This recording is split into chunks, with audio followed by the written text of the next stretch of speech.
Hello everyone, Dark of All Trades here. So now welcome back to Counterapologetics 102. Building on our first session's foundations in theological discourse, today we're going to work on nuanced applications of those tools.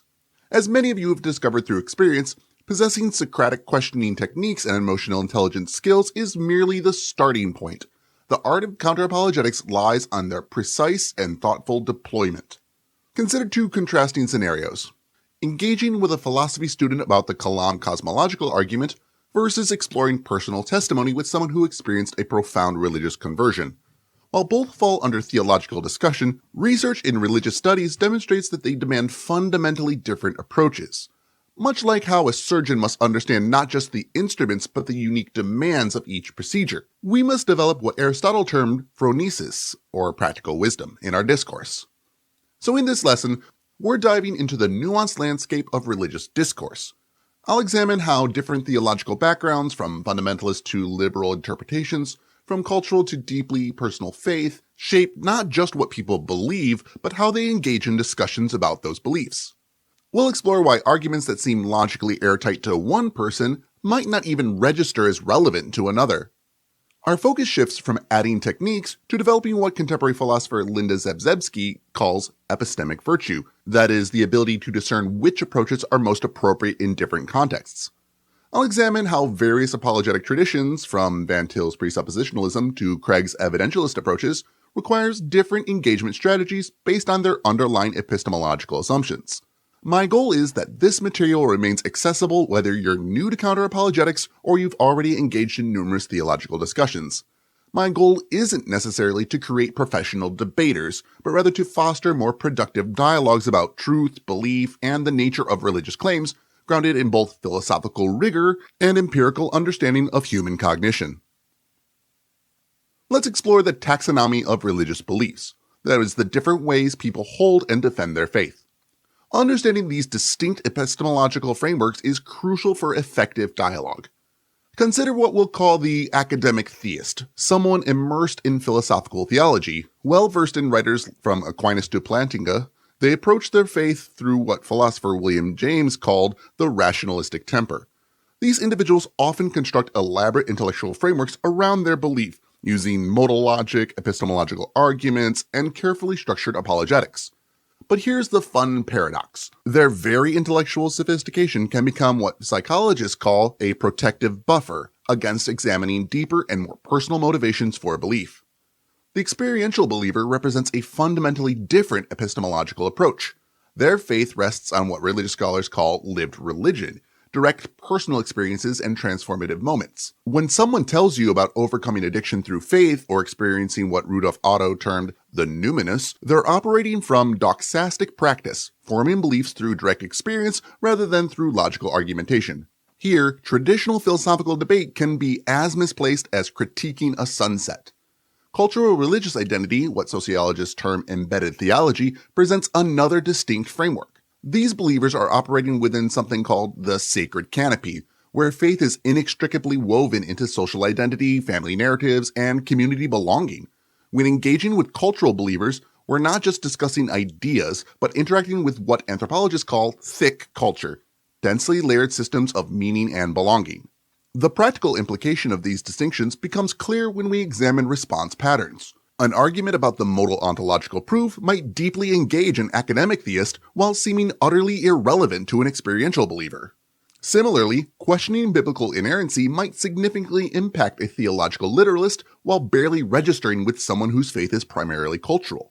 Recognize that these categories represent what sociologists call ideal types, analytical constructs rather than rigid classifications. Most believers exhibit hybrid spirituality, blending multiple approaches to faith. The key skill is developing something called social imaginary, that is, the ability to understand and engage with different frameworks of meaning and belief. So now let's examine narrative disruptions in theological discourse, those critical moments where structured dialogue shifts to a less tractable territory. Understanding these patterns help us maintain productive discussion paths. The most prevalent disruption occurs through experiential attestation, personal testimony about divine encounters or spiritual experiences. When someone shares what is called hierophany, that is, manifestations of the sacred, they're operating from something called the varieties of religious experience. These moments hold profound personal significance, but they present unique challenges for objective analysis. The key here is understanding that challenging these experiences directly often triggers what is called the backfire effect, causing them to strengthen their belief rather than examine their belief. Scriptural authority disruptions represents another distinct category. These occur when discussions about historical or scientific evidence suddenly shift to what are called presuppositional apologetics. That is, arguments that assume biblical authority to prove biblical authority. This creates what logicians term a circular reference problem. But simply pointing out the circularity rarely advances the dialogue. Instead, we need to understand the hermeneutical framework, how people interpret and apply scriptural authority. Prophetic interpretation presents something called retrospective pattern recognition. When someone claims biblical prophecy predicted modern events, they're engaging in presentism, interpreting past texts through modern contexts. This often involves confirmation bias, that is, seeing meaningful patterns in random or vague correlations. The challenge isn't disproving specific claims, but understanding the pattern-seeking nature of human cognition. Arguments from tradition, or appeals to antiquity, can redirect discussions from truth testing to historical longevity. When historical context matters, we must maintain focus on truth conditions versus belief conditions. The age of a belief system tells us about its resilience, not about its accuracy.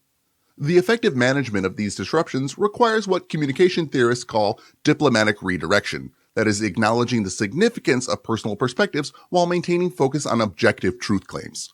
Rather than dismissing experiences or beliefs, we can frame them within larger questions of epistemological reliability. How can we test if personal experiences, no matter how profound, reveal universal truths about reality? Developing a robust epistemological foundation for counterapologetics requires understanding the intellectual ecology of religious beliefs, the interconnected system of theology, philosophy, and historical interpretation that shape religious thought. Let's begin with fundamental theology. While comprehensive theological expertise isn't necessary, understanding something called systematic theology is crucial.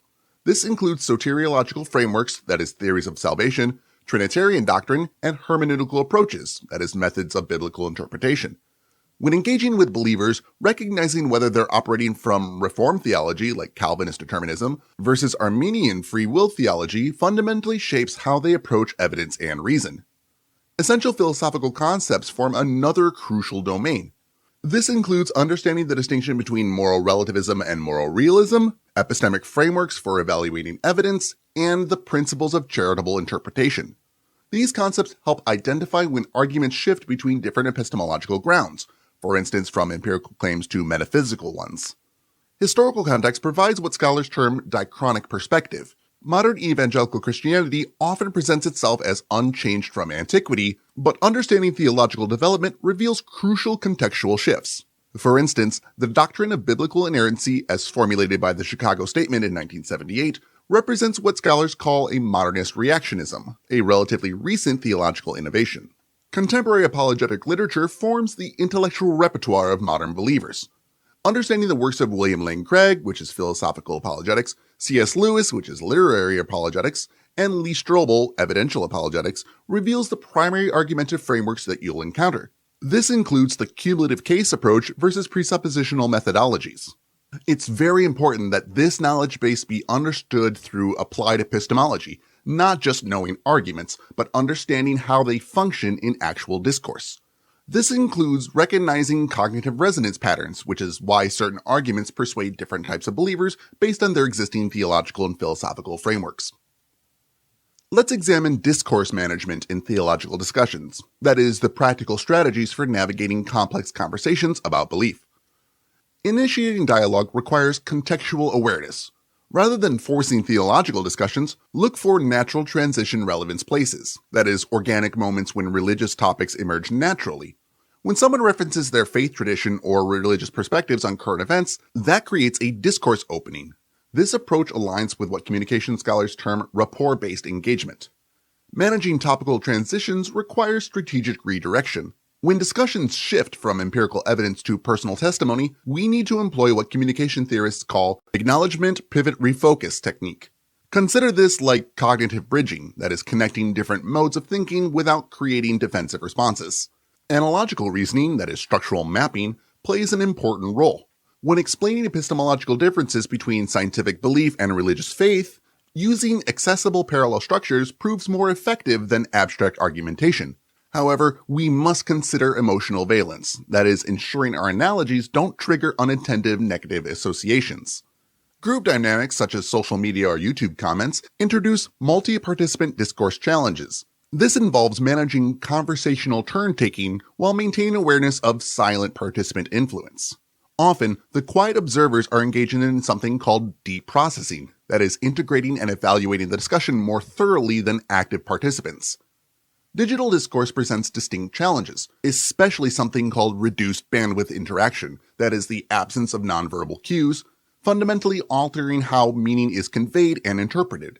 This combines something called the audience effect in online spaces, where the presence of observers creates performance pressure on all participants.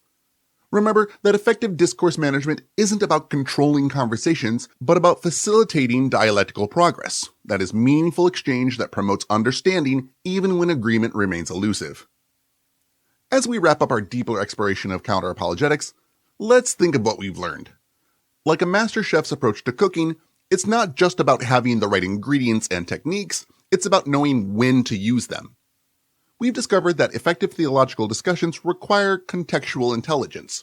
Just as you wouldn't use a sledgehammer to hang a picture, you wouldn't use philosophical arguments with someone whose faith is primarily experiential. Each conversation requires its own unique approach.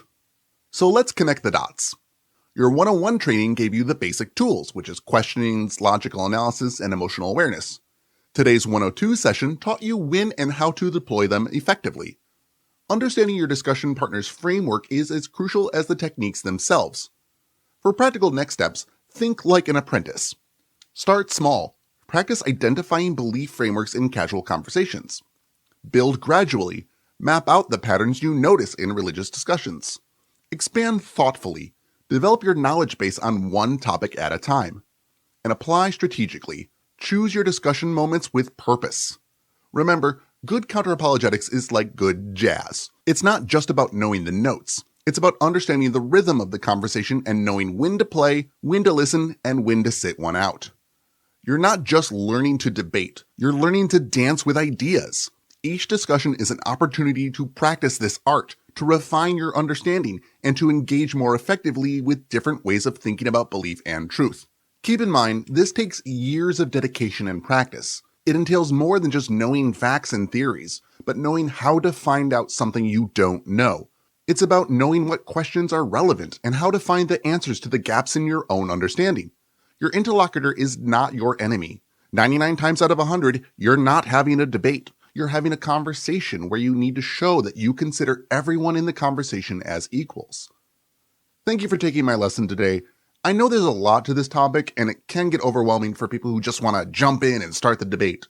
There are countless resources you can use to help your understanding and grow your knowledge and skills even before you get into the conversation. I'll leave a bunch of sources in the description for all of the resources I used just for writing this lesson. And if you ever have any questions, my door is open. Leave a comment or send me an email. I'll put that in the description as well. But please do not hesitate to ask a question. I say that any question asked in earnest is a question worth responding to. And if for some reason I can't answer the question, I will at least point you in the right direction to where you can find the answer. So I hope this has been useful for you all. Take these tools, this understanding of context, and your growing knowledge base, and use them not just to argue, but to create spaces for genuine dialogue about life's biggest questions. And as always, keep learning.